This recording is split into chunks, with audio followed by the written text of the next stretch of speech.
દાહોદ જિલ્લામાં વન સંરક્ષણ અને વન્યજીવ સુરક્ષાની કામગીરીને વધુ અસરકારક બનાવવા માટે રાજ્ય સરકાર દ્વારા વન વિભાગના કર્મચારીઓને નવી બાઇક ફાળવવામાં આવી છે। જિલ્લા પ્રભારી મંત્રી અર્જુન મોઢવાડિયાએ બાઇકને લીલી ઝંડી બતાવી પ્રસ્થાન કરાવ્યું હતું।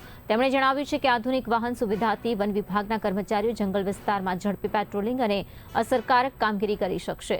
નવી બાઇક મળવાથી મેદાની કામગીરી વધુ ઝડપી અને કાર્યક્ષમ બનશે તેવી આશા વ્યક્ત કરવામાં આવી।